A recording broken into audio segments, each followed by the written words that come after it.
En 2021, la France est en guerre. En guerre non pas contre une armée de gladiateurs rebelles ou contre une horde de samouraïs en claquettes, non. La France est en guerre contre un ennemi invisible, le coronavirus. Il est quasi impossible de se regrouper en escadron d'amis et sur le front des liens sociaux, nous sommes désarmés. Malgré tout cela, l'insurrection est mise en place par une cavalerie de chroniqueurs qui ne feront aucun prisonnier, si ce n'est des blagues sur l'épée. Par rapport à l'épée, oui, c'est des drôle. gladiateurs, voilà, merci. Et bien sûr, des anecdotes approximatives. Je te regarde, Joss, dans les yeux. Coucou. Cette année, non, pas du tout. Tu couperas. Je sais que tu vas le garder, enculé. Cette armée aborde des thèmes les plus singuliers et les plus obscurs du cinéma. Et cette armée a pour nom le podcast sans visage. Raoul.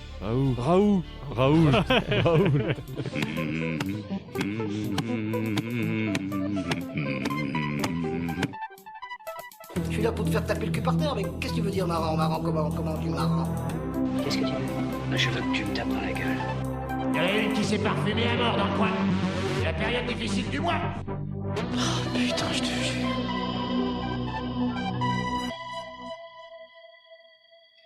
Je suis Drawer et j'ai été canonisé non pas parce que je suis un saint, mais parce que je suis canon. Bonjour. Bonjour. Oui, c'est moi qui écris les descriptions, j'ai le droit de m'auto-sucer. Comme Attila, à chaque fois qu'il ouvre la bouche, c'est un fléau et l'herbe ne repousse pas, c'est Joss. Bonjour. Bonjour. Bonjour VH Ma x2. mère était Jeanne Moreau. Jeanne mourante. Comme César, il a envahi la Gaule d'un certain Marco en 1998 à l'âge de 10 ans dans la boîte gay romaine Pompée le Grand, c'est Adrien, bonjour. Pompée. On en apprend toujours un peu plus. Hein, Pompée le Grand était un vrai homme d'État en plus. Voilà. Ouais. Et d'ailleurs, je te dirai une petite anecdote après. Il croyait que Richard Cœur de Lion était un fromage. Bonjour David. Bonjour. Et il était bien bon. Il était bien bon. Oui. Oyez, tout le monde va bien? Ça va. Oui, Et toi? oui, ça Eh bien, écoute, ça va. Donc oui, la petite anecdote, je disais, c'est que je cherche des blagues donc pour les intros, et j'ai lu le Wikipédia tout entier de Adrien, mais avec un H, qui est un empereur romain, qui était pacifiste, et c'était extrêmement chiant. Il est mort d'hémorragie nasale. Et personne. C'est le but de ma vie. Personne ne l'a retenu. Et personne parle du roi David. Le roi David? Oui. C'est qui le roi David? Je connais Goliath. Le roi David. Ouais, je connais David et Goliath, mais il a fait quoi le roi David? Ben il a tout niqué. C'est tout. D'accord, ok. Voilà. C'est ça dans son Wikipédia. Il a tout niqué. C'est ça, il a tout niqué, lien annexe. Regarde, roi David, il a tout niqué. Point final. Liste de gens qu'il a niqué. Et je rappelle que Wikipédia, n'importe qui peut écrire. Je te soupçonne, David. Non, pas du tout. Bon, je vous propose de passer à l'impose ton style tout de suite. 2 mots. Impose ton style. Ça fait 3 mots, ça. Et viens pas me chipoter là-dessus. Ton, c'est pas un vrai mot, ça teubé. C'est une liaison pour attacher les deux autres. Et donc dans l'impose ton style, on va parler des 3 films que je vous ai imposés le mois dernier, donc qui vont parler bien sûr des films sur les guerriers historiques, si vous n'avez pas compris l'intro, qui ont réellement existé. Le premier film sera La Passion de Jeanne d'Arc de 1928, réalisé par Karl Theodor Dreyer. Le deuxième sera Spartacus, réalisé par Stanley Kubrick en 1960. Et le dernier sera Le Dernier Samouraï de Edward Zwick en 2003. Voilà. Bon, juste pour vous dire, le roi David, c'était le roi d'Israël. Ah d'accord. Voilà. On a vu que tu viens de checker sur ton téléphone, donc tu avais l'air vachement bien renseigné sur cette histoire. Donc le premier film, oui j'ai bégayé, je te chie dans la bouche. Et il a tout niqué en Israël. Donc on va commencer par le plus vieux des 3 films qui sera là, donc La Passion de Jeanne d'Arc de 1928 de Karl Theodor Dreyer. Et de quoi ça parle, Joss? Eh bien, c'est Jeanne d'Arc.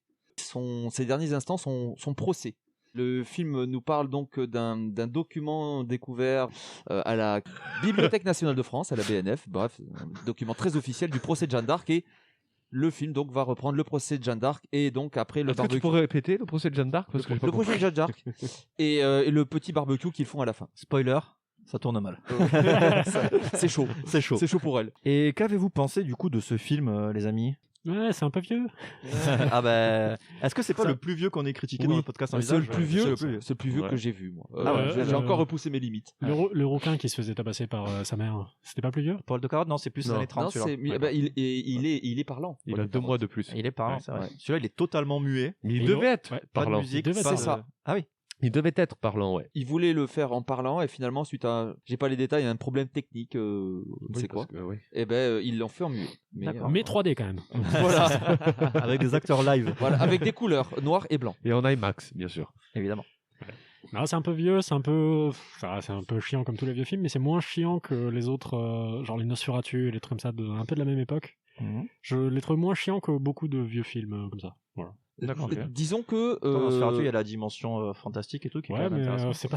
Je sais pas si tu l'as vu, mais. Ah si, je l'ai vu il y a longtemps. Ah, J'en garde c'est pas pas un souvenir dégueulasse. pas hein. passionnant. En 1928, tu l'as vu? Ouais, c'est ça. Quand j'avais 18 ans.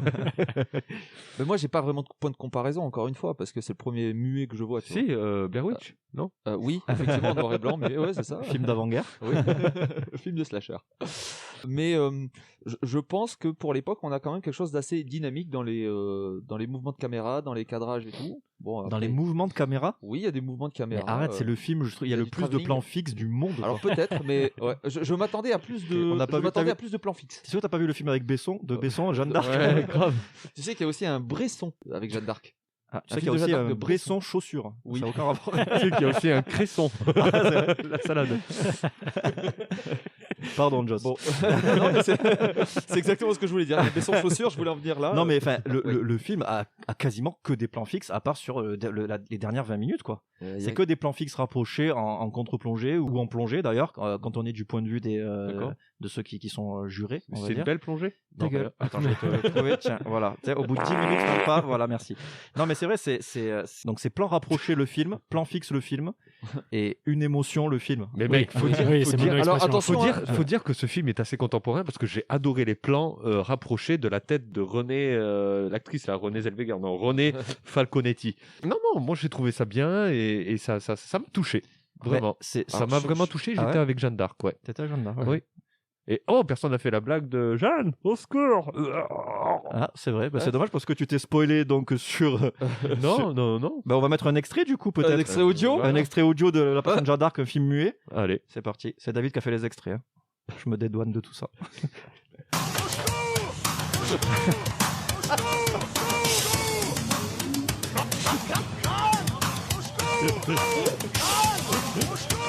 Il est tout rouge.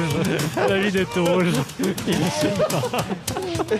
Je m'imagine ça en fond vraiment du film.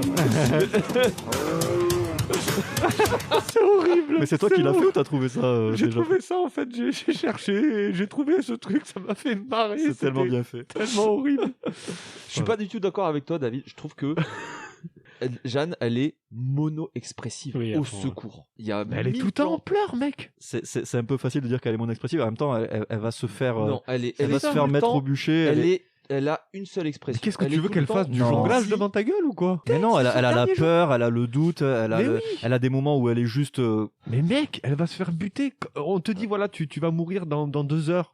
Comment tu vas réagir? Et puis elle est complètement zinzin. Faut pas oublier qu'elle entend des dieux lui parler. Ouais, Des voilà. sœurs. oui, non, mais c'est ça. Mais ben moi, c'est. Moi ce que j'ai je bien trouve. aimé, c'est larmes à l'œil tout le temps. Bon, après faut dire que le réalisateur l'a forcé à rester à genoux pendant des heures Ouais, avant la prise, quoi. Donc du coup c'est un truc de Avant le ouf. tournage aussi. C'était Weinstein qui a réalisé.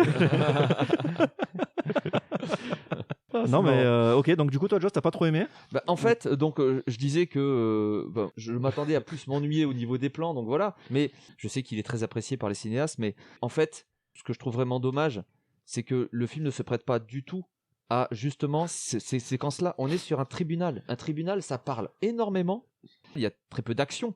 Et justement, c'est du muet. Mais mec, C'est ça qui est raté. C'est un Pour moi, tribunal c'est- de l'époque, c'est que des clergés. Tu t'attends pas à voir Ali McBeal et des avocats, Peu quoi. importe. C'est- Peu importe, non, mais mais- si tu veux, c'est cette dynamique-là d'un procès. Un procès, c'est quelque chose où tu parles et tu fais ça en muet.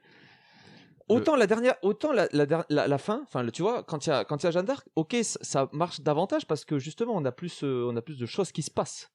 Autant dans le procès, ben on parle et on voit des gens qui articulent la bouche, et il se passe rien Mais d'autre. il tu vois. devait être parlant le film, mais Oui, mais justement. tu sais qu'il a eu, il était Bah, brûlé maintenant je une le sais, fois. mais peu importe ce que ça donne au niveau du résultat, tu vois, quand je ne sais pas tout ça, quand Ouais, je oui. regarde le film au premier degré comme ça, ouais, je m'ennuie quoi. Il me manque cette dimension justement de ce qui est important aussi dans le procès. Ah non, Tu moi vois. c'est les émotions qu'elle a rejetées, ça, je les ai compris, quoi. Ouais, moi c'est j'entends. dommage. Après, t'as le droit de pas être d'accord. Mais moi, j'entends ce que tu dis effectivement sur un film un film de procès, c'est très très bavard. Il y a qu'à voir un film qui est pas beaucoup plus vieux. C'est 12 hommes en colère, qui est Ouais. un film de procès aussi où il y a des jurés qui débattent sur le futur d'un gars qui est condamné en fait. Et en fait, ils sont tous contre ils sont tous pour qu'ils soient condamnés, sauf un. Et là, pareil, ce film, c'est gros plan aussi, le film, sur tous les jurés pour voir leurs émotions.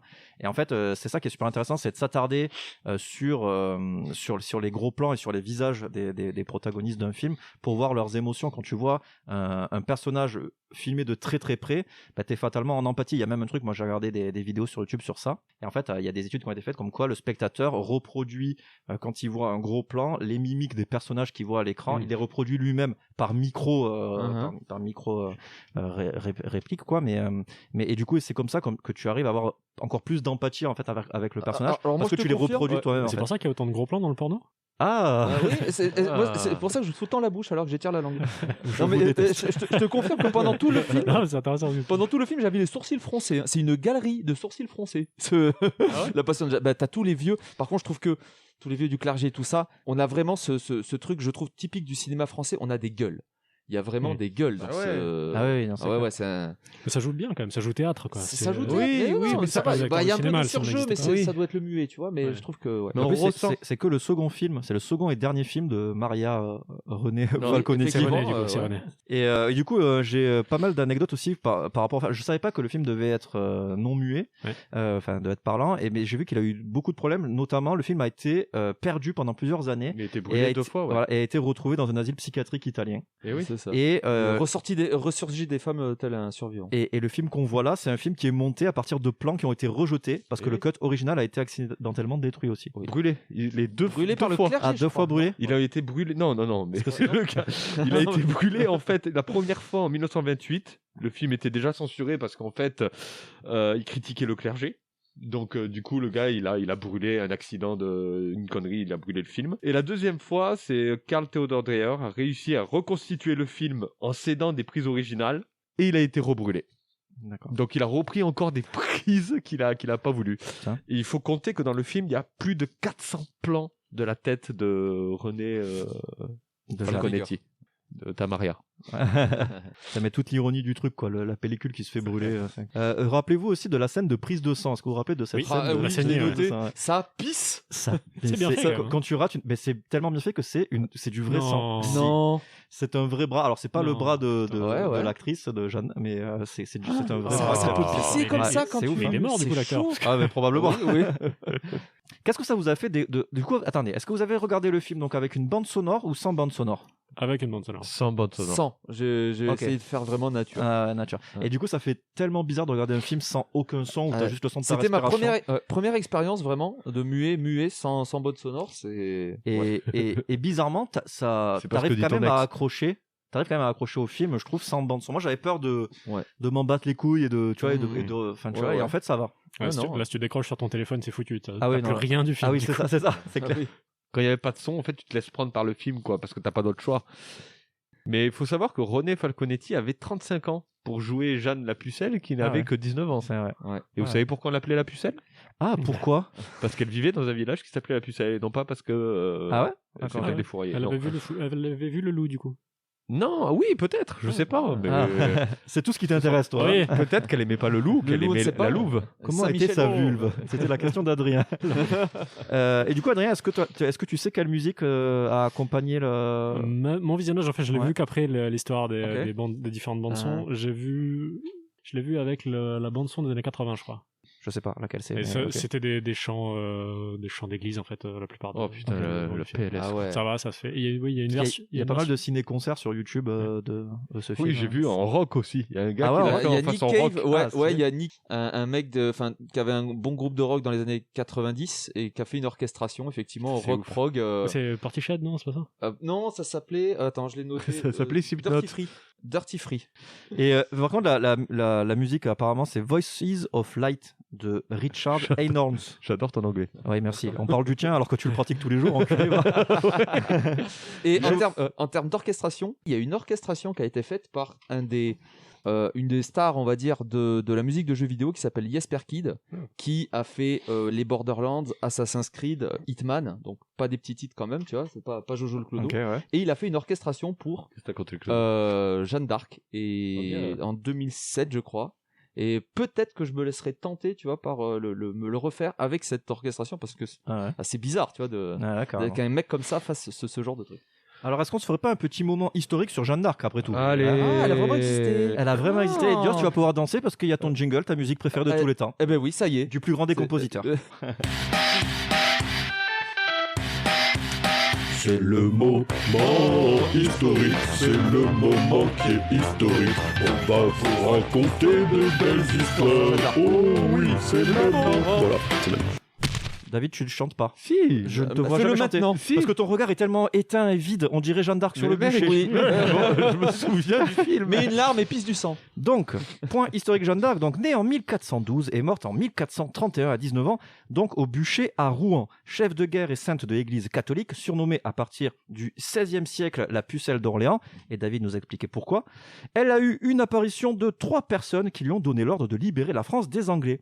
Ces 3 personnes sont Saint-Michel, l'archange qui terrasse le diable, Sainte Marguerite d'Antioche, martyre décapitée vers 305 après Jésus-Christ, et Sainte Catherine, une vierge martyre, et non pas Martine. Oui. Martine, elle n'est pas vierge. Elle est allée à la plage. Martine va au bûcher à Cap d'Agde. Une vierge martyre dont on n'a aucune preuve de l'existence. Donc Sainte Catherine. On a oublié la moitié de l'histoire. Ta gueule. Autant dire que la Jeanne, elle était plutôt zozo. Elle est capturée par les bœufs bourguignons en 1430 et vendue aux Anglais. Puis on connaît la suite. Ce qu'on ne sait pas, c'est que 26 ans plus tard, un second procès l'innocente, mais bon, ça lui fait une belle jambe. Canonisée en 1920, ça veut dire que l'Église nous assure qu'elle est au paradis car c'est une sainte finalement. Ils ont des regrets. Chaque année, le 2e dimanche de mai, savez-vous ce qui se passe en France? Eh bien, il y a Jean-Marie Le Pen qui fait des chansons. C'est ça, on l'a honte. C'est ça, en fait, personne ne le sait, mais chaque année, le 2e dimanche de mai, c'est la fête nationale du patriotisme et de Jeanne d'Arc. Et c'est pour ça qu'il y a le FN horrible qui va là-bas et qui... Probablement. On ne juge pas le FN, il y a peut-être des gens qui nous écoutent, qui aiment Jeanne. Et on leur dit au secours. Voilà, c'était le point historique. Est-ce que ça vous a plu? Vous avez appris des choses? Ouais, c'est super. Dis donc. C'est super. Voilà. Non, mais, c'est quand même ouf que la nana, moi je trouve que, bon, elle mérite peut-être pas le bûcher, c'est un peu excessif. Oui. Mais il y a quand même, elle se fait quand même parler. Elle a des communications avec 3 saints qui sont décédés depuis 1000 ans. Quoi. Ce que j'aime bien, c'est que l'Église a regretté. Mais si tu fais un film, il va être interdit quand même parce que on a des regrets, mais on veut pas non plus avoir le nez dans la merde. Pas trop en parler.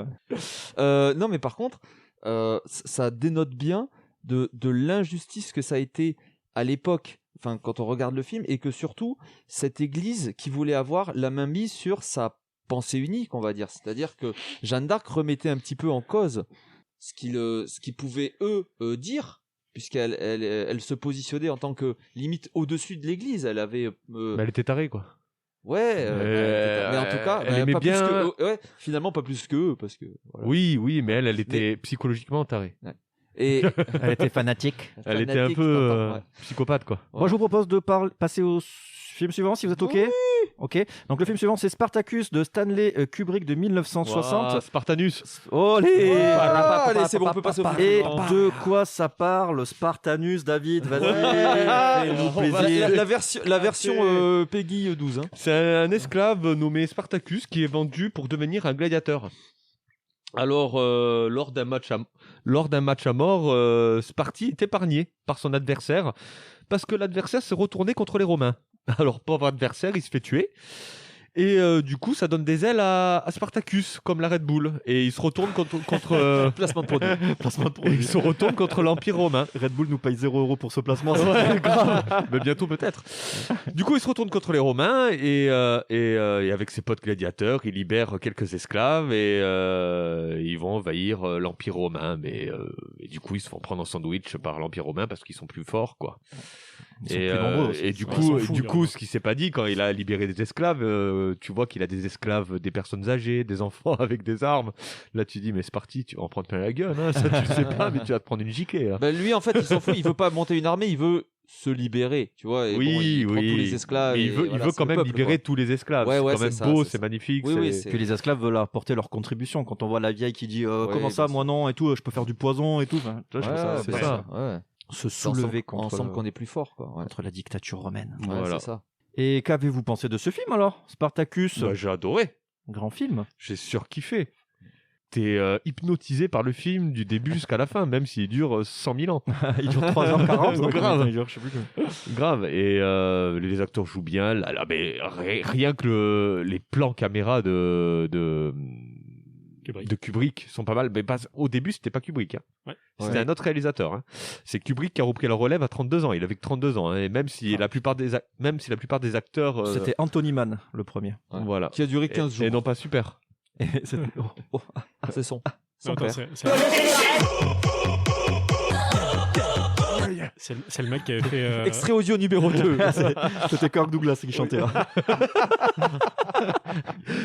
Mais du coup, ouais, c'est un très bon film et voilà, et ça c'est signé Kubrick et tu le sens que Kubrick il a du talent, quoi. Alors justement, là je vais mettre un bémol.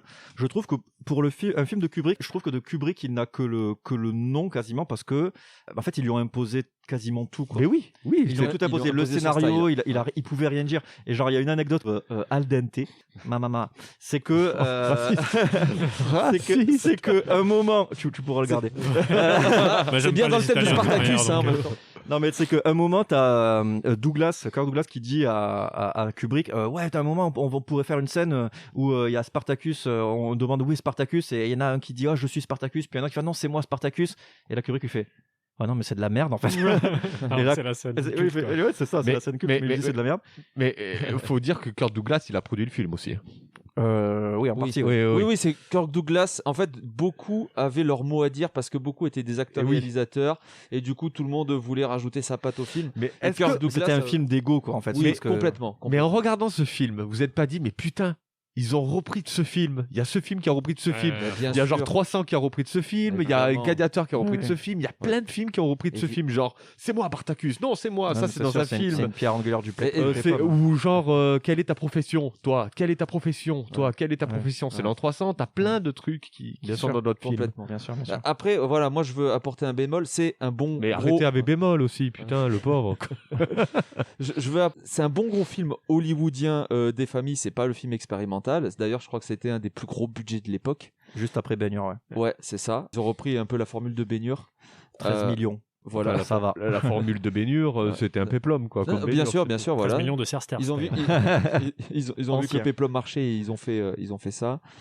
Donc déjà, on sent pas vraiment la patte de Kubrick. C'est un bon réalisateur, mais il fait seulement le job. C'est le problème. Bon, très bien. D'accord. Et moi, il y a deux petites choses qui m'ont un peu embêté. C'est avec tout ce budget, il y a quand même des plans studio. Et on les sent, les plans studio. Et j'étais gêné, tu dis, putain, il y a des super plans avec des milliers de figurants, des super paysages, et des fois, t'as des scènes soi-disant d'extérieur, et tu sens que c'est fait en studio. La gouache. Quel dommage. Tu te rends pas compte, ils peuvent pas rajouter les soldats sur l'ordinateur comme maintenant, tu vois. C'est donc même du pas coup, une les question de figurants, soldats. Non, c'est les paysages. À chaque fois, les séquences dont je te parle, ce sont justement des séquences plutôt intimistes, où ils sont à 2, 3. Quand ils sont dans la nuit, quand c'est ça. Et quel dommage pour un film comme ça, d'une telle ampleur. Ça fait un peu carton-pâte, d'avoir ces plans carton-pâte. Peut-être ça se voyait moins à l'époque sur des vieilles péloches sur un cinéma pété. Quand c'est restauré, tu le vois plus peut-être. Aussi ces petites scènes avec Gene Simons, encore une fois, qui revient. Qui était dans Elmer Gantry, dans l'épisode sur les sectes. Exactement, voilà, qui est là la femme de Kirk Douglas, enfin la femme, voilà, dans le film, et qui sont des scènes un peu à l'eau de rose, qui sont. Ah ben ça c'est normal, c'est les codes de l'époque. T'es pas obligé. Ça va, c'était pas si dégueu. Et je trouve qu'il y a une très très belle scène de baiser. La scène de baiser à l'envers quand ils sont dans l'herbe. Ah, le 69 baiser. Ouais, le fameux 69. Le 69 bisous. Ouais. Non, mais c'est assez mignon. Moi, je m'attendais à plus, tu vois, mais je suis pas. Après, il y a des scènes de parce que Gene Simmons, elle est magnifique. Enfin, moi, je la trouve magnifique cette femme. Oui, elle est super mignonne. Un regard de malade. Et il y a plein de fois, il y a des scènes dénudées où voilà, parce que c'est une esclave qui donne son corps pour d'autres esclaves, quoi, enfin pour des gladiateurs qui sont méritants. Et donc il y a une scène au début du film où elle va dans la comment on appelle ça, dans la cellule. C'est quoi, la géole? Ça se dit géole? La geôle. La geôle de Spartacus. Et là, cette scène, je la trouve vraiment excellente parce que là, il y a un jeu de lumière qui fait que quand elle se déshabille, tu la vois de dos. Une autre, quand elle est elle se baigne dans un lac, pareil, il y a un truc où tu vois pas sa poitrine parce qu'il y a la lumière qui passe pas. Enfin, il y a tout ce truc-là pour pour pas la montrer à Walp tout simplement et garder une certaine dose d'érotisme, d'amour et tout entre les deux personnages. Et j'ai trouvé ça. Où t'as les branches aussi. Je trouvais ça vachement bien fait. Quand elle sort de l'eau, t'as les branches. Oui, c'est ça. Ouais. Quand tu le vois, je suis ah putain, jardinier, coupé. Non mais j'ai pas trouvé ça si cucu que ça en fait. Non, oui. Kubrick. Oh putain. Allez, garde-la celle-là maintenant, s'il te plaît. Fais-un remix techno, s'il te plaît. Tu vas garder ça? Écoute, on garde ce qu'on peut. Alors tu vas péter à la gueule. Donc ouais, Gene Simmons, moi j'adore quoi. Enfin, je l'ai découverte dans Elmer Gantry. Je la trouvais vraiment superbe, hypnotique et tout. Et là, dans celui-là, je l'ai trouvé moins bien que dans Elmer Gantry, mais quand même. Je préfère quand même Burt Lancaster à Kirk Douglas. Bon, c'est deux écoles différentes. Ouais. Il est pas mal quand même. Il est pas mal. En plus, Kirk Douglas, alors en fait, pour l'histoire par rapport au réalisateur, on lui a imposé en fait le premier réalisateur qui s'appelle comment j'ai dit Anthony Mann, merci. Donc on lui a imposé Anthony Mann et après donc ça se passait mal avec lui, donc pareil les égos tout ça, il l'a viré et il a pris Kubrick parce qu'il avait travaillé avec Kubrick sur les Sentiers de la Gloire 2 ans avant. Exactement. Les Sentiers de la Gloire qui est excellent, si vous l'avez pas vu de Kubrick, ça c'est un vrai bon, très très bon film, un très très bon Kubrick en tout cas. Enfin, moi Spartacus c'est un de mes Kubrick les moins appréciés personnellement. Oui, c'est le dernier que t'as vu du coup. C'est l'un des derniers que non, il m'en manque l'ultime Razzia et le baiser du tueur je crois. Mais après, tu as vu Lolita? C'est le seul Kubrick péplum quoi. Oui, Kubrick est un genre en fait. Oui. Kubrick il s'essaye à la science-fiction, au péplum, il a au tout film fait, de guerre. Mais il a tout fait, il a tout fait. Au Tarantino, voilà. Il a fait du porno avec Eyes Wide Shut aussi. Voilà, de l'érotisme. Et film de secte. Oui. Et oui. Dans Lolita, réalisé par Loli. Oui. Putain, mais mec. Il y a une toute petite référence. Allez, vas-y. C'est la mini anecdote. C'est que il y a une toute petite référence à Spartacus justement dans la première séquence. Je l'ai oublié moi Lolita. Et en fait, on vient justement aller voir il y a quelqu'un qui vient voir l'acteur principal de Lolita. Il dit vous êtes qui? Et lui il est drapé comme ça, un petit peu voûté comme ça, et il se relève, il dit je suis Spartacus. Ah d'accord. C'est voilà. Ok. Il fait le lien, tu vois, il y a le Kubrick Cinematic Universe. Ouais, c'est ça. Il s'auto-référence. Ouais. Faut savoir que le film a été tourné en 167 jours, dont 6 semaines de tournage pour le fight de fin. Ouais, mais il paraît que c'était un enfer ce tournage aussi. J'ai lu pas mal de trucs comme quoi c'était un réel enfer pour les acteurs. J'imagine. Voilà. En fait, il y a Kirk Douglas qui a été malade, il y a Gene Simmons aussi qui a eu un problème à la cheville, je crois. Oui. Et en faisant du ski. Voilà ça. En faisant ça du en ski. plus. Ah, sérieux? Oui, c'est en faisant du ski. Et genre, il y a une anecdote comme quoi Tony Curtis avait demandé à Gene Simmons. Donc Tony Curtis, c'est celui qui est artiste poète dans le film, qui dit à Gene Simmons qui je dois baiser pour partir de ce film. Et Gene Simmons a répondu si tu trouves la réponse, tiens-moi au courant. Ah ouais.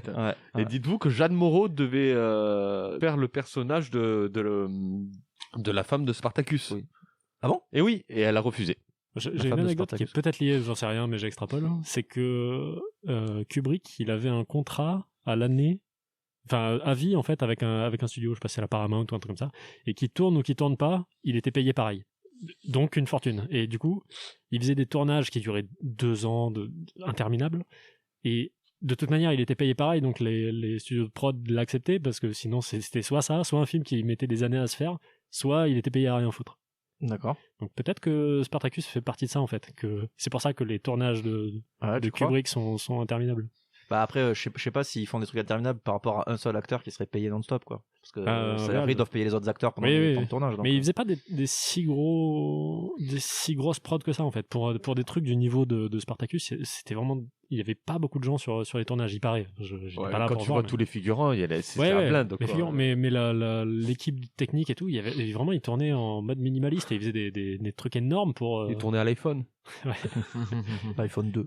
Est-ce que vous avez aimé le petit entracte? Ah oui. Moi j'aime bien ça. Ah ouais, mais moi aussi. Et au début là, les 5 minutes de noir là. Ouais, j'ai eu le temps d'aller voir l'ouvreuse pour acheter mes Esquimaux, c'était super. Putain, c'est vrai que les moments musicaux pareil. Heureusement que tu me l'as dit dans l'épisode précédent, parce que là j'aurais fait pareil. Putain, mais qu'est-ce qui se passe, mon ordi bug? Ouais.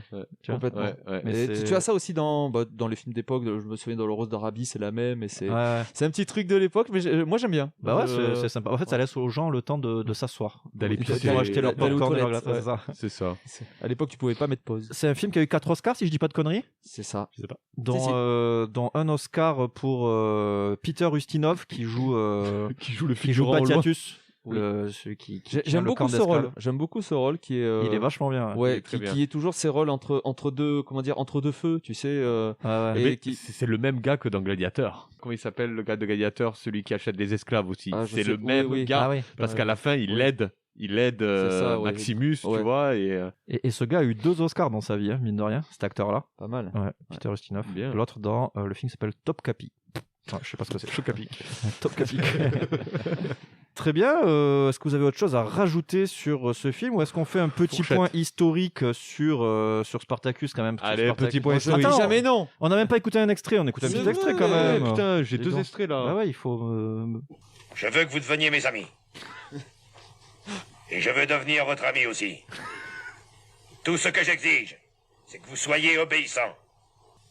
Comment t'appelles-tu, esclave? Spartacus. J'ai pas l'honneur de te plaire, hein? Attends, en plus, Kubrick qui était connu pour vérifier au téléphone tous les doublages. En fait, il supervisait les doublages de toutes les langues, y compris celles qui parlaient pas. C'est il passait encore un ses mastermind journées- control. Il a laissé passer ça. Il habitait à Londres et il passait ses journées à superviser le doublage de tout. On dirait le grand détournement. C'est ça. Oui, esclave, comment t'appelles-tu? Spartacus. Peter. Et le- Peter Esteban. Et le second? Allez, on écoute le second. Général, je suis venu ici pour t'apprendre des nouvelles désagréables. Qu'y a-t-il? Pompée et son armée ont touché le sol d'Italie et Au port de Rhegium, il y a 3 jours. Je l'ai su au moment même du débarquement. Oui, mais est-ce que tu sais aussi que la flotte romaine transportant Lucullus et son armée arrive demain au port de Brindisium?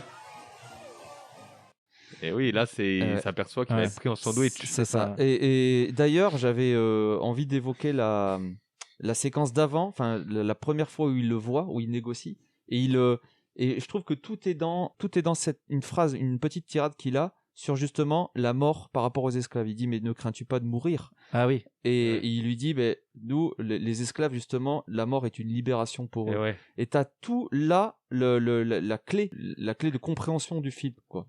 C'est que les esclaves, même si c'est une cause perdue, ils préfèrent ça, tu vois. Ils préfèrent perdre au combat en se battant pour la cause que mourir en prisonnier quoi. C'est exactement ça. Et il y a Calello. Voilà. Fini là-dessus. Hein, la dernière petite anecdote que vous avez dû peut-être voir, c'était qu'il y a un des 2 scénaristes du film qui était sur liste noire à l'époque. Dalton Trumbo. Exactement, qui a dû travailler sous pseudo. Parce que justement c'était il était sur les listes anticommunistes à l'époque, c'était ah oui, exactement. Et c'est vrai que quand tu y réfléchis, il y a vraiment un message très populaire en fait dans Spartacus, qui est la force du peuple, tu vois, la force au peuple quoi, qui veulent se libérer justement de l'impérialisme.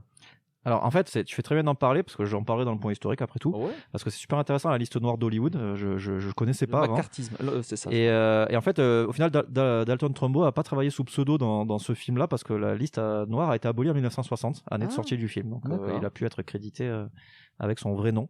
Mais effectivement, c'est très intéressant. Je vous propose du coup de faire un petit point historique sur Spartacus parce que je n'ai pas grand-chose à dire sur lui. Allez, vas-y. Écoutez dire le film et sur la liste noire. Attention, c'est parti. C'est le moment historique, c'est le moment qui est historique. On va vous raconter de belles histoires. C'est maintenant, voilà. On est très bon en impro. En impro musical, c'est vraiment... ça nous manque. Donc, point histo Spartacus, qui est un gladiateur thrace en 73 avant Jésus-Christ, qui a fait soulever les esclaves contre la République romaine. Il est un grand chef de guerre et mourra au combat. Et pas crucifié. Hein, qu'est-ce que c'est que ces conneries? Pourquoi? C'est pour le style, mec. Mais tu savais que Spartacus, il avait des généraux.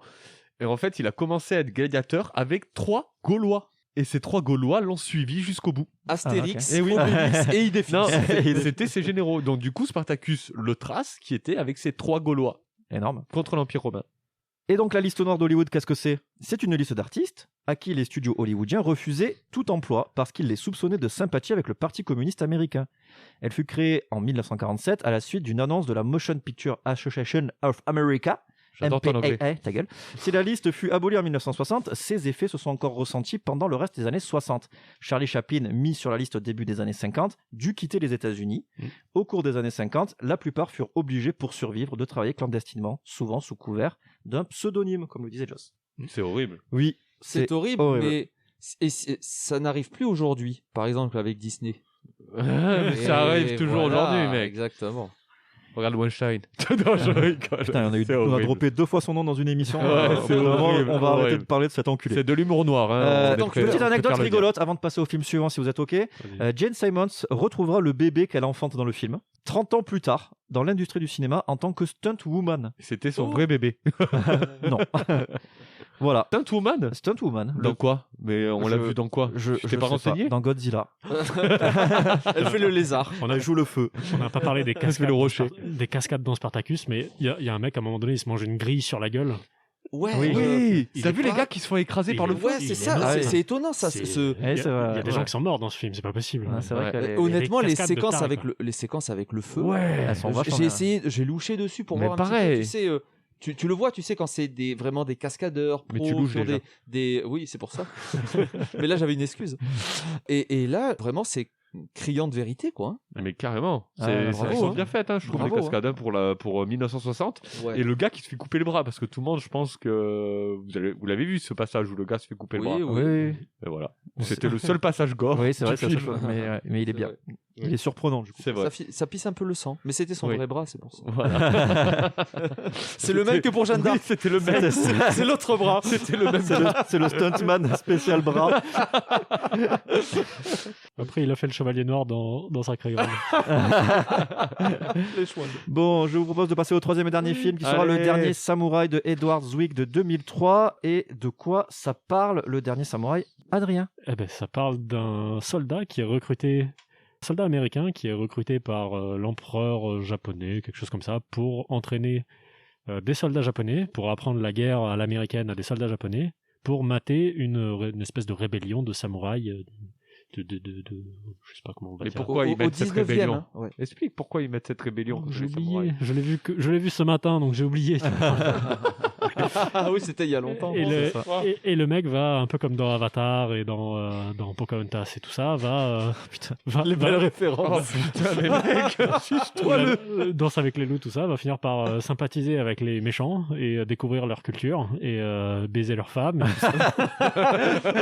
Et chanter avec la loutre et le héros. Et finalement, presque changer de camp, du coup. Ouais, mais complètement changé de T'as camp. oublié que c'était un gars qui avait combattu avec le général Custer, tu vois, un général horrible aux États-Unis qui a décimé des millions et des millions d'aborigènes. De Sioux. Et c'est pour ça ils l'ont appelé pour aider les Américains à aider l'armée impériale japonaise à buter les samouraïs, quoi. C'est les seuls qui se rebellaient contre l'armée impériale japonaise, tu vois. Et à se moderniser aussi. Ouais, voilà, à se moderniser, à présenter les armes à feu et tout ça. Et du coup, Nathan Elgren a été capturé par ces samouraïs. Et pourquoi il a été capturé? Parce qu'il a tué le beau-frère du chef samouraï. Et du coup, il a buté le beau-frère et le gars, il a fait « Oh, on va le prendre et on va le garder et C'est on bizarre, va le nourrir. » ça, un peu, hein. Ouais. C'est très bizarre. Il y a des espèces de facilités scénaristiques, des fois, enfin des incohérences. Tu dis, bon, c'est pour servir le film. C'est ça, là, ok. il méritait de crever, en fait. Mais juste, grave, Il y a plusieurs moments comme ça où tu dis, bon, bah pourquoi. C'est ça. En fait, ils se disent. Dans tout le film, Tom Cruise, ils disent c'est Tom Cruise, on va pas le buter. Il est entre les deux camps. Il est sacrément beau gosse aussi, tu peux pas le tuer comme ça.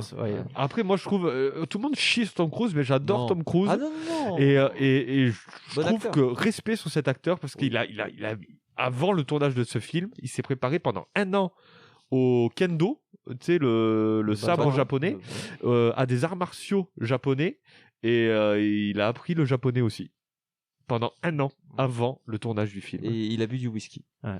Mais ça d'ailleurs, je trouve ça aussi. Enfin, en fait, c'est très bien hein, par rapport à Tom Cruise, c'est un super acteur, il fait ses cascades lui-même, s'il est super investi, ça personne n'en doute. Mais par rapport au film, moi j'ai trouvé que voilà, c'était clairement le film hollywoodien qui parlait de culture entre les États-Unis et le Japon, alors que l'histoire réelle, on en parlera après, c'est une histoire d'un Français en vrai. Oui. Bon bref, donc en gros c'est romancé, voilà, l'Amérique et le Japon qui ont une histoire quand même assez grande l'un envers l'autre. Et où les Américains, pas triomphent, mais à la fin, où Tom Cruise, bon bref. Après, je trouve que c'est un petit fuck aussi envers l'Amérique aussi, parce que c'est les Américains qui donnent les armes aux Japonais. Et en gros, dans ce film, les Américains, c'est les bad boys, quoi. Parce qu'il montre aussi dans ce film, ok, le film est américanisé, certes, mais il montre aussi que les Américains ont abusé contre les Indiens, ont abusé contre l'armée américaine et ont abusé contre les Japonais. Ah aussi, non, mais il donne effectivement, il donne une vision subversive des États-Unis. Et je trouve ça couillu. Même si le film il est commercialisé à bloc et c'est toutes les scènes de bataille, notamment une scène où il essaye d'exfiltrer le shogun samouraï là pour cette scène là elle est pétée. Ils ont 3 arcs, les autres ils ont tous des fusils, ils en butent pas un, quoi, tu vois. C'est pour montrer que les samouraïs c'est facilité scénaristique. Moi ça m'a cassé les couilles. Et aussi le truc, moi je trouve ça très bien la culture des samouraïs. Bon là il y a tous les trucs de harakiri donc c'est le harakiri, pour rappel, c'est en gros les samouraïs se donner la mort en se plantant un katana dans le sabre, dans le ventre. Oui, dans le sabre. Dans le bras. Non, dans le bras. Oui, dans le ventre pour se donner la mort en cas de déshonneur ou de défaite sur le champ de bataille. Notamment dans le film, il y en a un de harakiri et l'adversaire lui coupe la tête. Il y en a 2, j'ai raison. Oui. Et il y a un autre truc qui est très peu connu, c'est le jigai. Est-ce que vous avez entendu parler de ça? Qui est le catalan. Ça. Le jigai. Ça, le caray. Ça c'est portugais. Donc le jigai, c'est la version pour les femmes, en fait. C'est le harakiri pour les femmes, parce que les femmes n'avaient pas le droit de se faire harakiri, ni ceux qui avaient moins de 18 ans, non. Merde. Et le jigai, en gros, c'est elles se tranchaient la carotide, en fait, avec un petit couteau, quoi. Et vous savez à quel moment elles font ça, notamment? Elles font ça quand leur mari meurt au combat. Oh non. Ce qui fait que dans le film, le mari meurt au combat et qu'elle dit mais je préfère mourir, l'autre il fait non, tu le gardes. Normalement elle aurait dû se faire gigaille, en fait, direct.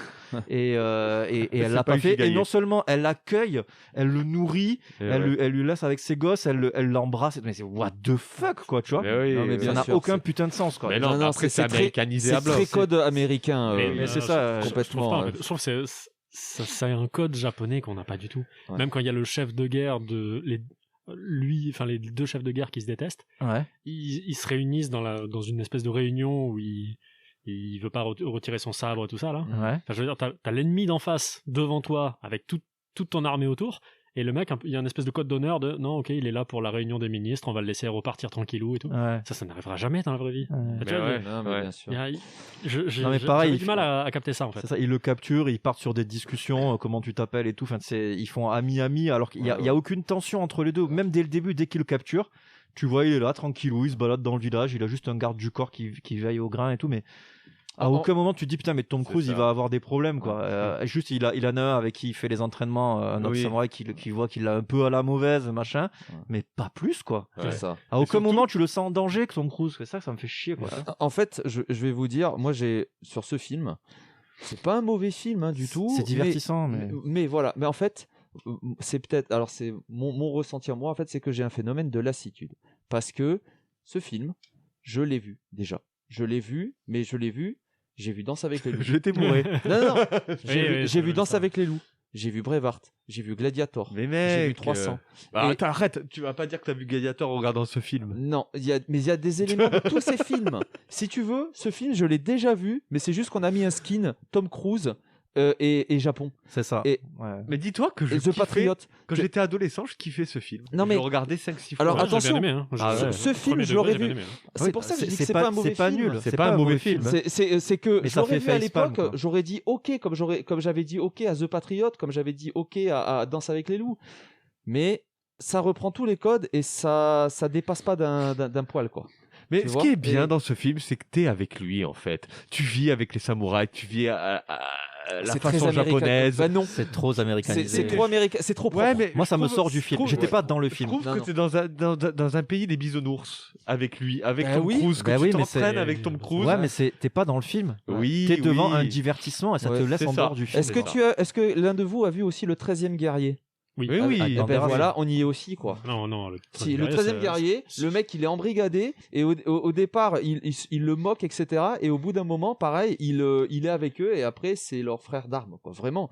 Mais non, c'est pas exactement le même film. Mais je veux te dire, toutes ces composantes-là, tu les as déjà vues. Tu vois ce que je veux te dire?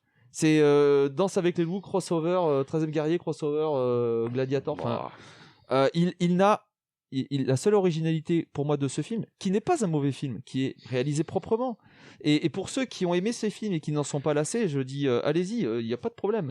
Mais il n'y a pas d'origine. Enfin voilà, la seule originalité, c'est le Japon, quoi. Il y a une petite originalité quand même, c'est de chier un peu sur les États-Unis, et ils l'ont fait dans ce film. Et Danse avec les loups ne le fait pas. Mais si, mais je parle pas de Danse avec les loups, je parle du Dernier Samouraï, c'est le film qu'on parle. Tu vois ce que je veux te dire, c'est que c'est pas original. Là où il chie sur les États-Unis. Mais Robocop, il le fait pas. C'est gentil. Robocop le fait quand même vachement mieux, je trouve. Starship Troopers. Mais ouais, t'as une scène où tu vois Tom Cruise décimer les Sioux, les enfants et tout, et il a des regrets, il devient alcoolique, après il crie Sake. Voilà. Mais à un moment, j'ai bien aimé le passage où il parle avec le chef des samouraïs là, et il lui parle de Custer, du général Custer. Vraiment, le général Custer, c'est le plus gros facho que la Terre n'ait jamais connu. C'est le méchant. C'est le méchant façon américain, quoi. Et il lui raconte l'histoire de Custer, qu'il a combattu avec lui et tout ça. Et le chef des samouraïs, il dit: oh, Custer, c'est un très bon général, ça, j'aimerais bien être comme lui. Ouais. J'aimerais bien apprendre. Ouais. Mais en fait, il est en quête d'apprentissage, lui. Alors que les Japonais sont pas du tout fachos, encore moins à cette époque. Voilà. Puis ils sont vachement ouverts.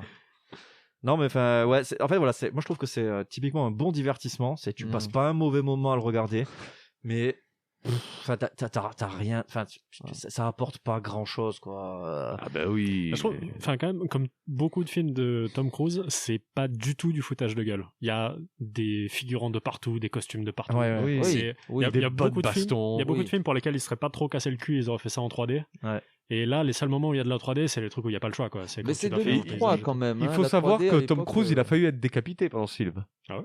Et oui, parce qu'à un moment, en fait, il y a eu un passage en cheval où il doit se baisser quand il y a un sabre qui passe pour lui couper la tête. Oui, je me souviens de cette séquence. Et du coup, la troisième reprise, le truc s'est bloqué alors qu'il n'a pas pu se baisser parce que c'était un cheval mécanique. Et le truc s'est bloqué, et en fait, c'est le cascadeur japonais qui a arrêté sa lame à quelques centimètres du coup de Tom Cruise. Attends, mais qu'est-ce que c'est que ces conneries? Tu veux dire que sur des tournages, ils font ça avec des vrais katanas? Et oui, là, celui-là, il a c'est pas été du foutage de gueule. Non, mais par contre, t'as vu, c'est des faux chevaux, c'est un cheval mécanique. Est-ce que c'est pas une fausse anecdote d'Hollywood aussi? Oui, non, mais Allociné, c'est pas non plus. Mais mec, tu ouais, non, si. T'étais en tournage. Non, mais je suis d'accord, mais j'ai droit de douter de ce que tu dis. Je suis pas obligé de. Non, mais non, là, tu critiques un truc d'Allociné. On ne dit que des vérités. Non, mais je suis d'accord, mais t'es pas obligé de tout croire non plus. Parfois, tu peux douter sur les infos que tu trouves sur Internet, quoi. Moi aussi, un autre truc qui m'a cassé les couilles, c'est les bastons de Tom Cruise, notamment une de fin où il se prend un peu pour John Wick. Et il fait des trucs en mode, il fait une bagarre et après tu revois exactement la même bagarre au ralenti. Ah oui, cette séquence. Les flashbacks sont pas bien. Pourquoi tous ces ralentis? Je trouve qu'il y a plein de ralentis qui sont complètement pas nécessaires en fait. Et en plus, tu sais la chorégraphie où t'es de dos et tu te retournes pas et que t'as le mec qui arrive dans ton dos qui va te tuer et en fait tu l'as vu au dernier moment et tu le tues. Alors, ça me fait chier. Je crois que le ralenti c'était pour où le mec il se refaisait le film des coups de sabre qu'il avait mis et il y avait un mec qui se faisait passer pour mort. Alors. Oui. Je crois qu'il venait de comprendre qu'il y avait un mec qui l'avait loupé et c'est pour ça qu'il était dans son dos. Précisément de cette séquence, justement, je me suis dit elle est ratée parce que c'est pour ça qu'il reste 3 heures de dos parce qu'il vient de le réaliser en fait. Oui, mais c'est pour ça je crois qu'on a le flashback à cause de ça et du coup il se dit il y a un mec derrière moi et c'est là où il le tue. Moi j'aurais très bien vu cette séquence justement à l'envers avec d'abord le ralenti où je me suis dit ils ont essayé de montrer qu'ils se visualisent la séquence et après ils l'exécutent. Ouais. Là, la séquence aurait mieux marché, mais effectivement, comme Sherlock Holmes, ça fait rater, quoi. Ouais, c'est ça. À la Sherlock Holmes. Puis pareil, quand il va voir, en fait, il va pour libérer le shogun et il y va sans armes, quoi. Il est chaud, quoi, le gars. Ouais. C'est américain, c'est le plus fort. Et en plus, il y a 1 contre 8 avec Katana, il gagne. Ouais. Ça m'énerve. Il est beaucoup trop fort, quoi. Il est mis en mode super-héros, quoi. Ouais, tu vois, c'est vraiment, il y a vraiment ce phénomène du mec super fort, badass américain, c'est Tom Cruise. C'est pas Mission Impossible avec Tom Cruise, alors, mon gars. Ouais, ah bah oui. Mais franchement, Mission Impossible avec Tom Cruise, je trouve que il est plus, Ouais, je trouve qu'il est plus mortel que dans le dernier Samouraï, quoi. Dans le dernier Samouraï, il se prend des balles dans tous les sens, des coups de katana, jamais. Mais non, mais c'est impossible, mec. Il est immortel, le gars. Ouais, mais Mission Impossible, c'est un film d'action, là, c'est un film historique, tu vois. Ouais. C'est pas pareil, c'est quoi. pas un film historique, c'est. Ouais. Bah, c'est quoi alors? Ah, d'ailleurs, est-ce qu'on parlerait pas de. Bah, si. Bah, de la personne qui est inspirée? Là, ça serait un film historique si on reprenait vraiment la personne, tu vois, mais. Bah, c'est clairement inspiré de donc Jules Brenet. Et je vous propose de faire un point historique sur Jules Brenet. Allez. Moi, tu sais les points historiques. On l'aura entendu beaucoup trop de fois aujourd'hui. C'est le moment historique, c'est le moment qui est historique. On va vous raconter de belles histoires. Oh oui, c'est maintenant. Voilà, c'est maintenant. Je suis Spartacus. Donc, Jules Brunet. Que Jules Brunet est un général français. En fait, j'ai totalement mal écrit mon truc. Est-ce que quelqu'un a des infos sur Jules Brunet, s'il vous plaît? Oui, en fait, écrivez-nous. C'était un général français qui avait fait la guerre avant et il l'a envoyé. C'était un très bon général et il l'a envoyé au Japon pour se battre avec les shoguns. Ah. Contre C'est ça. l'empereur alors. Oui, parce que la France avait une alliance avec le shogun. Et du coup, la France a stoppé cette alliance avec le shogun pour être neutre dans ce petit truc, parce qu'il y avait les Britanniques et tout ça qui étaient avec l'Empire. Du coup, la France a fait « Ok, on arrête d'être avec le shogun », mais Brunet, il a fait « Non, moi je reste un peu avec les shoguns, je vais être avec eux ». Après, il n'est pas mort avec eux, hein, il s'est barré, après il a combattu contre les Russes. Après, il s'est barré. C'est ça, en fait, à la fin, en fait, dans le combat final du film, en vrai, ils ont capitulé. Ils ont capitulé et Jules Brunet est parti en bateau in extremis pour rejoindre la France. Sinon, il aurait été fait capturer là-bas. Et il est parti en Russie, ils l'ont mis en Russie en baston. Et il a été jugé aussi en France parce que il a refusé de rentrer alors qu'il a voulu rester avec les samouraïs. Avec les samouraïs. Refus d'obtempérer, désertion. C'est bien, c'est cool, moi je trouve. C'est carrément, ouais, c'est cool. Et je trouve que du coup le film retrace quand même assez bien. Oui. Même si c'est vachement américanisé, ouais, l'histoire de Jules Brunet, quoi. Je trouve, hein. Ouais. C'est vrai. Et Mais pourquoi ils n'ont pas fait un Jules Brunet? Pourquoi ils n'ont pas fait un français? Parce que America. Mais non, les Américains, ils font, quand c'est un truc français, ils mettent le français, tu vois. Alors pourquoi ils n'ont pas mis le français? C'était Tom Cruise. Parce que les Américains, ils sont détestés, même au Japon maintenant. Les Japonais, quand tu dis que t'es américain, ils font ah. Voilà.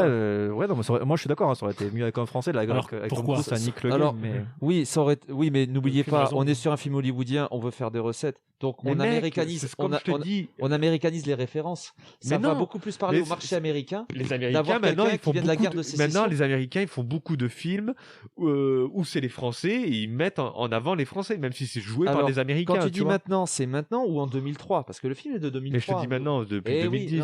Je suis d'accord, mais il faut toujours replacer un petit peu dans le contexte. Oui, c'est vrai. Combien de gens ont regardé le film parce que Tom Cruise en fait, oui, il est très bon. Voilà. Après, j'ai deux petits trucs à dire. C'est la révélation de Ken Watanabe, tu sais, l'acteur japonais qui fait le chef des samouraïs, qui est très connu maintenant, qu'on voit dans beaucoup de films. Ouais. Et oui, voilà.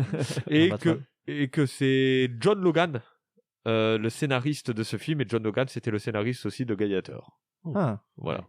Et moi, je voulais vous parler du shogunat Tokugawa. Donc c'est la dynastie des shoguns qui dirigèrent le Japon de 1603 à 1867, donc c'est l'époque dans laquelle on est plus ou moins. Le premier shogun de la dynastie fut Tokugawa, excusez-moi, Ieyasu.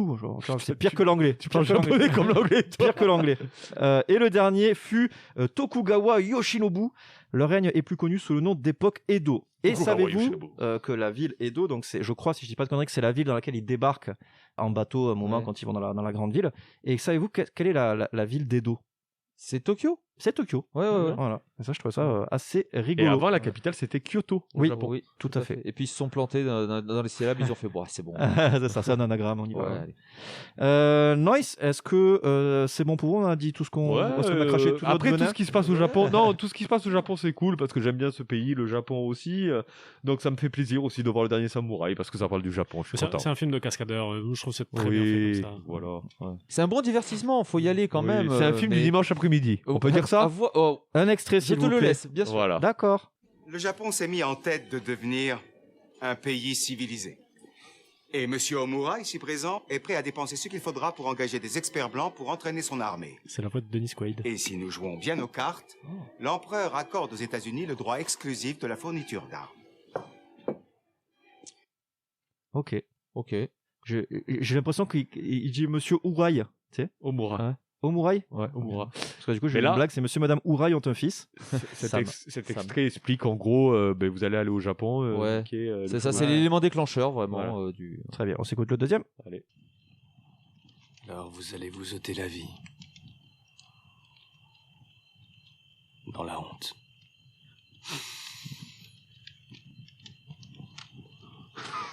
La honte pour une vie de service, de discipline, de compassion. La voix de samouraï n'est plus nécessaire à notre époque. Nécessaire. Mais c'est pas possible. C'est Eddie Murphy qui C'est double. putain, mais c'est la ligne verte quoi. C'est OI le truc. Je vais aller dormir pas toi maintenant. Il vient de fumer Au un split. secours. Ah ouais, les mecs ils sont. Et juste la petite précision, je crois que Harakiri, pas parce qu'il va y avoir des puristes. Quoi, le magazine Ouais, c'est ça. N'existe plus. Et Harakiri, je crois que c'était la version, la version vulgaire enfin c'est seppuku que ça s'appelle, qui est vraiment le truc, le mot noble. Et surtout, ce qu'il fallait surtout, c'est se faire couper la tête après. Si tu le faisais sans te faire couper la tête, en fait, genre, Oui, c'est la pas que t'allais recette au paradis, ne mais il y marchait avait ouais, c'est ça. Il faudrait Voilà. du miel et du citron. Exactement, il manquait le petit finish. Ouais, Mais tu sais pourquoi on appelle harakiri? Parce que le hara c'est l'énergie, et le ki c'est ici, en fait, au niveau du nombril. Il y a rien avec le fromage? Et, Oh et après... putain. Si, ok. Ah, d'accord. Bravo.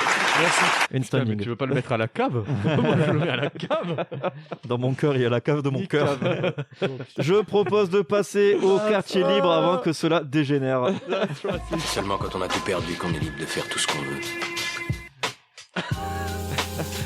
Horrible. Donc le quartier libre, c'est le moment dans lequel on va parler de tous ces films historiques qui ne sont pas toujours reliés au réel parce que sinon c'est trop difficile.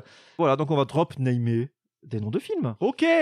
Adrien. Merci pour ta participation. Laurence d'Arabie, c'est vachement bien.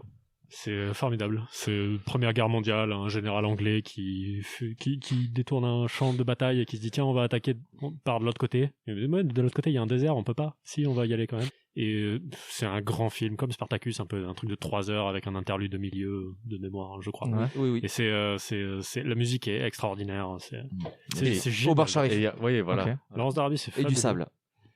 Putain, j'en ai plein. Mais moi aussi. Deux, on part sur deux. Ouais, deux, c'est ça. Ouais, parce que... dans le genre grand film avec une musique extraordinaire, le dernier des Mohicans, Ouais.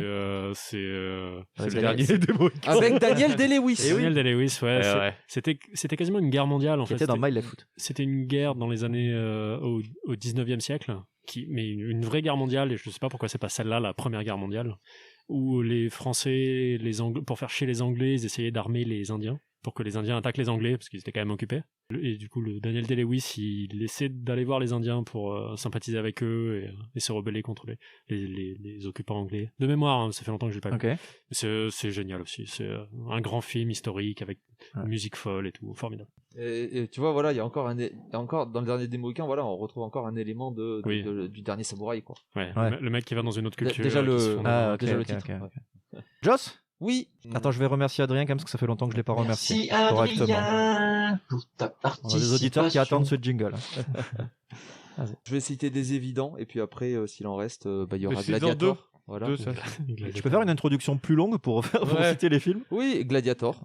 Okay. Voilà, regardez-le, voilà, c'est un super film à la Spartacus, rébellion d'un ancien général romain. Et puis Danse avec les loups, un classique, quoi. Il faut le voir, voilà. Ça, regardez Danse avec les loups et vous aurez vu la moitié des autres films, quoi. Vous aurez vu Starship Troopers. Ouais, non mais la moitié quoi. Et vous aurez vu la base des films comme ça, de grandes fresques, voilà. D'accord. Voilà, de l'ancien guerrier désabusé qui passe de l'autre camp et tout ça. Ok. Merci Joss. David? Alors moi je vais commencer par un film que j'ai surkiffé, ça s'appelle Les 7 Samouraïs. Oui, génial. Par Kurosawa de 1956. Ce film n'a pas vieilli, je trouve, il est énorme en 3D FX 3ds Max. Voilà. En Panavision. Et ça raconte en fait l'histoire de villageois qui se font piller. En fait, c'est pendant une guerre civile au temps des médiévales, pendant les samouraïs en fait. Et c'est des villageois qui se font piller par des brigands. Et il y a des villageois qui se concentrent entre eux et qui donnent de l'argent pour se payer des samouraïs qui se battent contre ces brigands en fait pour protéger leur récolte. Et du coup, après, je vous laisse voir le film. Il est énorme. Et ça s'appelle Les 7 Samouraïs et c'est un très beau Jamais film. entendu parler. Film de cinéaste. Les cascades aussi, c'est incroyable. Ouais. C'est pas chiant du tout. Digne d'un. Celui-là aussi, il dure un petit 3 heures et quelques, non? Ouais. Mais c'est pas chiant, c'est vraiment. Ouais, Souvent, les ouais, films ouais. historiques, ça prend son temps. Hein, on remarquera. Mais franchement, regardez-le, il est mieux que le dernier Samouraï, vraiment. Et Incroyable. Et après, bien sûr, je vais dire Braveheart. Oui, bah oui. Ouais, pour l'Écosse, quoi. Pour le cul de Mel Gibson. Donc voilà, exactement. Coquin, va. Pas en bleu. Voilà, pour l'Écosse libre. Très bien. Alors, j'avais parlé des Sentiers de la Gloire, que j'ai trouvé excellent, pour parler d'un Kubrick aussi. Alors, moi, mon péché mignon. De mon père. Mon péché mignon, c'est 300 aussi. Il y a plein de gens qui lui chient dessus, il est mais. très bien, 300. C'est un exercice de style. En fait. J'aime Gérard Butler J'adore. avec de l'huile d'arachide sur le torse. Oui, moi, c'est ça. Il est très bien, 300, il est magnifique. Il est super stylé, Ouais. il est incroyablement stylé. Ah ouais. Et Lena Headey qui joue sa femme, donc Cersei qui joue sa femme. Voilà, je trouve ça marrant. Et t'as vu, on la reconnaît pas. Hein, en tant que On la reconnaît pas, mais elle joue tout le temps les reines un peu salopes. Ah, toi t'aimes bien ça. T'aimes bien ça. Mais Ken, franchement, dans le film aussi, et c'est pas son frère, du coup, c'est. Qu'est-ce que tu dis? Dans 300, elle fait l'amour à Ah Leonidas, oui, qui n'est pas son frère. Mais elle est mieux dans 300 que dans Game of Thrones. Je trouve. Il y a match. Ok. Il y a match. Shame. D'accord. Voilà. Moi j'aime bien le côté cheveux courts avec une couronne, c'est mon truc. D'ailleurs, si tu pouvais en mettre une, ça me ferait bien bander. Mais bon, autre film. T'appellerais Jeanne. Apocalypto aussi. Ouais. Je le trouve très sympa. Très bien même. Tu vois, j'enchaîne avec un Mel Gibson encore. Avec un Mel Gibson, ouais. Il est vraiment très très cool celui-là aussi. Il est très bien. Il est réalisé par Mel Gibson, je crois. Oui, c'est pas Mel Gibson qui fait le gars. Hein. Non, je l'ai pas vu encore. Il joue la pyramide. Il joue le buisson. On aurait pu parler de la Passion du Christ aussi d'ailleurs en termes de. Ouais, mais bon là, Est-ce que c'est un guerrier? Quoi, Jésus n'est pas un guerrier? T'as pas vu Les Inconnus? Là, on parle de religion. Jésus 2. Là, on parle de religion. Ouais, c'est plus de la religion de Jésus. Très bien, eh bien écoutez, je vous propose de passer au moment jeu qui sera aujourd'hui animé par ce cher David. Ouais.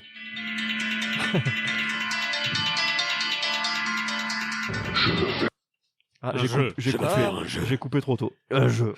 C'est ce que dit ta meuf. Tu l'as très bien fait. Putain, mais tu te calmes. Pardon. Bon, tu lances ton jeu ou on s'encule? Oui, mais j'ai pas trop envie de jouer aujourd'hui. Allez, donc voilà, je vais vous faire passer des cris et vous allez devoir reconnaître les cris de guerrier dans quel film on dit situez ce cri de guerrier. On donne le nom du film. Non, vous donnez le nom d'un film opposé au cri. Ah, mais vous donnez le nom de. Vous donnez le nom d'un Disney. Voilà. Mais oui, tu donnes le nom du film. Ah, ça aurait pu être quel type de guerrier, tu vois, un viking.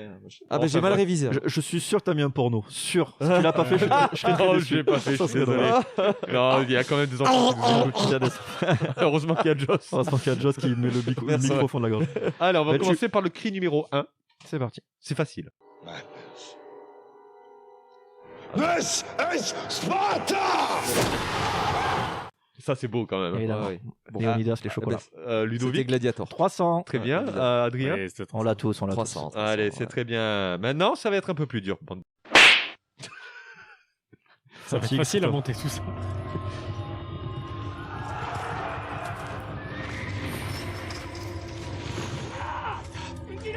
Assume firing position! Assume firing position!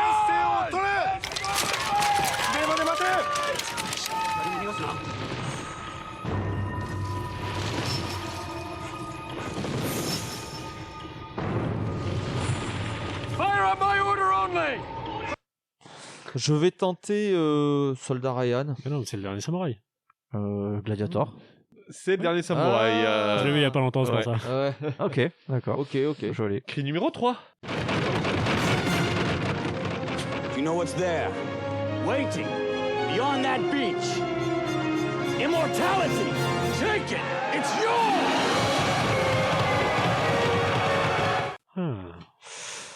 C'est connu. C'est connu. Ouais, c'est bon. Le seul qui me vient, c'est 300, 300, la naissance d'un empire, la suite là. J'aurais dit pareil, moi. Ça parle d'une plage, je vais tenter un Soldat Ryan, mais j'y crois pas du tout. Non, c'était 3 avec Brad Pitt. C'était Brad Pitt qui parlait. C'est vrai. D'accord. Il est connu. Quoi. Ouais. En plus, c'était Brad Pitt, quoi. Vous reconnaissez pas la voix de Brad Pitt? Je reconnais ses abdos. Oui. Je reconnais son petit boulard là. Je reconnais le son numéro, bout. on ne parle pas de Brad Pitt. Allez, 4e, ça va être dur là. Allez.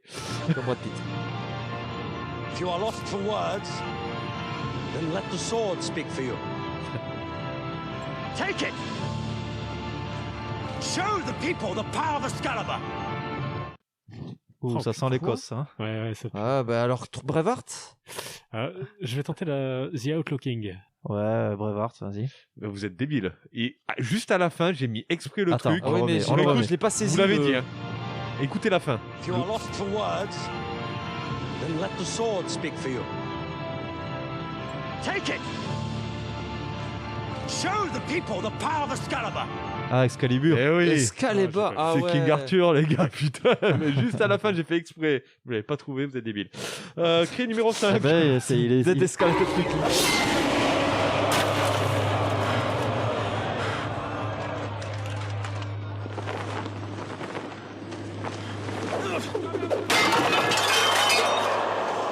Are you not entertained? Are you not entertained? Ça va. Is this not why you are here? Oui, ça c'est bon. Ça va. T'as dit en premier, je crois. Il y a un mème dessus, donc Ouais, c'est ouais. facile. C'est Gladiator. Ouais, Gladiator. Ouais, très bien. C'est ça. Tu peux nous traiter de débile là, enculé? Tu le savais, toi? Ah oui, je l'avais, oui, quand même. D'accord, 6. Je suis nul, mais quand même. Stop me from doing God's will! He didn't tell you to cut all your hair off! How dare you tell me what God tells me to do! Whatever, but since he's not going to come down and cut it himself, I mean, at least let someone cut it properly. Raymond, bring the scissors. Lewis. Attends. Putain, ça me parle à mort, ça. Ouais. C'est anglais, hein, vu l'accent. Non, c'est japonais. Ouais, non, mais anglais, british, quoi. Oh là là. Bring the scissors. Vous pouvez le repasser. Allez, vas-y. Je suis sûr que c'est un film qu'on a vu dans le podcast. Stop me from doing God's will! He didn't tell you to cut all your hair off! How dare you tell me what God tells me to do! Whatever, but since he's not going to come down and cut it himself, I mean, at least let someone cut it properly. Raymond, bring the scissors. Lewis. Louis? C'est des enfants? Il y a plein de petits messages. Oui, mais bien sûr. Ça résonne un peu, mais c'est dur. Mais... Hein. Oh là là. Allez, on va commencer Mais par... t'as un indice Non, il n'y a pas d'indice. Okay. Ah, moi j'ai rien. Là, c'est un message, le truc. Vous savez parler anglais, vous savez de quoi il parle dedans. Moi j'ai pas tout compris, je crois qu'il parle de couper des trucs avec des ciseaux. Tu lui as demandé de se couper les cheveux. Ouais. Allez, Ludo. Je sais pas, je vais tenter Jeanne d'Arc. Adrien. Non, ouais, ça a l'air des ciseaux, quoi. Adrien. Mariage Story. C'est un film de guerre? Enfin, c'est toujours sur il y a toujours des guerriers dedans. C'est des guerriers tout le temps, c'est pas un film d'amour. Bon, alors, ouais, non, mais bon, ok. Bah écoute, non, le dernier samouraï, voilà. Mais non, c'est Jeanne d'Arc, très bien. Ah, couper les ciseaux, couper les cheveux, mais oui. Jeanne d'Arc du Et à le moment, elle fait c'est God's will, c'est Dieu qui me l'a dit, tu vois. C'est lequel de Jeanne d'Arc? D'accord, c'est le Besson du coup. C'est le Besson. Putain, mais je l'ai vu là, je l'ai vu cette semaine en plus et je me rappelle pas de ça. Ah bah je suis fier de moi. Eh oui. Un peu au coup de chat, mais fier de moi. Là, vous êtes égalité avec Parce que on en a parlé, mais dans la Passion de Jeanne d'Arc aussi, elle se fait tondre la tête. Et oui, elle se fait couper les cheveux. c'est elle qui se coupe les cheveux. Et il y a une coupure de cheveux aussi dans le dernier samouraï, mais c'est des mecs et tout ça. Donc. Oui, non, mais là, c'est une meuf qui parle et elle dit c'est Dieu qui me l'a dit, quoi.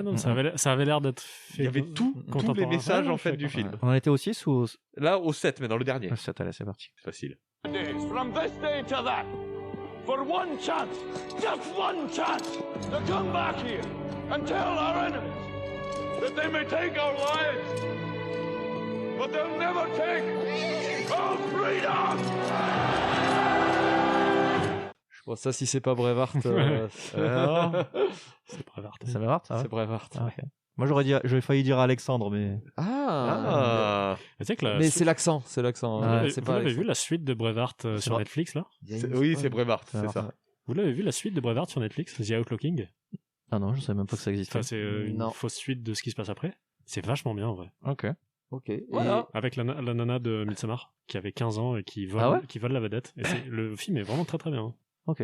Eh bien, merci. Merci David, bravo. Je me suis cassé le cul. Qui a gagné du coup? On va dire, vous êtes égalité avec Adrien, Ludovic et Adrien. Oui, moi aussi, du coup. Voilà, vous êtes tous égalité. On est tous égalité, on a tous gagné. Allez, le communisme, encore. Très bien, eh bien, nous allons maintenant passer à l'annonce du thème du prochain épisode. Les films avec Jane Simmons. Oui, c'est vrai, parce qu'il faut faire la triplette. Oui. Est-ce que vous avez des pronostics? Je crois que vous nous tapez à côté, donc allez-y. Hein. Moi, j'ai une idée. Des films musiciens historiques. Ouais, moi je propose ça à chaque fois. Du coup, tu m'as volé la proposition. Je veux dire Vous ne trouverez jamais. Les hommes politiques historiques. Ah, j'allais dire ça. Les hommes non, politiques. Alors, je vais le dire. Attendez, est-ce que vous pourriez pas plutôt me dire qu'est-ce qui vous ferait plaisir, histoire que je puisse vous écouter? Les musiciens historiques. Peut-être. Les musiciens seraient forcément sympas. Les musiciens, ça vous Je plaît? pense, il y a Ok. quelque chose. Ah putain, ce qui est historique, on a tout fait là. Non, mais inspiré de faits réels, pas oublier contrairement Oui. Ah, les maisons hantées. Inspirées de faits réels. Ah, ouais, il doit y avoir ça. ça peut exister. Mais oui. Les crashs d'avion, Tous les les films d'horreur, post-it. il y a écrit inspiré de faits réels. les explosions d'hélicoptères inspirées de faits réels. Si, Avec Kobe Bryant. Les catastrophes, les accidents, les trucs comme ça. Ah, les accidents. Mais les catastrophes naturelles ouais, ou les. ouais, ou les catastrophes. Non, de mariage. Non, mais il y a des Genre, accidents oui. et des catastrophes Non, naturelles. mais genre Pompéi, Titanic, oui, tu peux te faire plaisir avec les catastrophes. Ok. C'est vrai. Eh bien, c'est les films sur les entrepreneurs. Tu vois, je l'avais dit. Ah, il y a du Will Smith. Je sens qu'il y aura du Will Smith. Ah, il y aura du DiCaprio. Pas du tout. Il y aura de la Très merde bien. alors. Il y aura de la- Oh. Alors, il y aura. Alors, par contre, j'ai pris ce qu'il y avait. Il y avait pas énormément de choix et pas beaucoup de films anciens. Donc, j'ai pris des films qui sont après 90. Voilà. Ok, oui. Donc, le film le plus vieux est de 96. Un film de Milos Forman qui s'appelle Larry Flint. Ah, oui, avec j'ai vu. comment Avec il Larry s'appelle Avec non, cul. non, celui qui a Chappelle. non, celui qui a joué dans Tueur Né. C'est Woody Harrelson. Woody Harrelson. Voilà. Donc, il parle d'un empereur américain du porno. Ça va plaire à Adrien, ça. Ah, j'ai déjà vu. Hier soir, je l'ai déjà vu. Le magazine. Ce matin. Ensuite, on va voir Le vent se lève de Miyazaki de 2013 sur un ingénieur en aviation. Il faut tenter de vivre. Tu t'es face-palmé, tu l'as vu? Je l'ai vu. Enfin, je l'ai vu. Non, mais. Ne dis rien, mais tu Non, l'as déjà vu. Je l'ai vu. Ok, d'accord. Oui. Et le dernier film sera un film de 2015 de Danny Boyle qui sera Steve Jobs. Ah, ok, Ouais. intéressant. Voilà, donc je pense que ça peut être intéressant de parler de l'entrepreneuriat. Ça vous va? Ouais. Ça nous On va. est content? Oui. Ah ben, c'est très bien. Ok. Eh bien, écoutez, merci à tous d'être vous. N'oubliez pas d'aller donc nous mettre un commentaire 5 étoiles sur Apple Podcast. Faites-le. Venez aussi sur Instagram, le podcast sans visage. On poste des mèmes rigolos. On s'amuse. Voilà. Et voilà, vous pouvez aussi nous écrire par mail, le podcast en visage@gmail.com. Si vous avez des trucs à nous dire, à nous proposer, on est ouvert à tout. On va mettre en place Vous un numéro pouvez nous vert. envoyer un texto au 06. Voilà, Et surtout Joss est ouvert aussi. Joss est très ouvert, 24 heures sur 24. Voilà.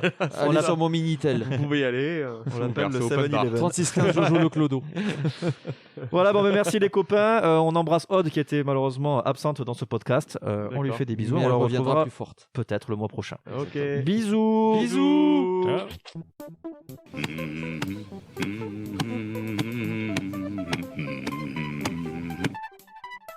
Je suis là pour te faire taper le cul par terre, mais qu'est-ce que tu veux dire marrant, comment tu marrant? Qu'est-ce que tu veux? Je veux que tu me tapes dans la gueule. Il y en a une qui s'est parfumée à mort dans le coin. C'est la période difficile du mois. Putain, je te jure.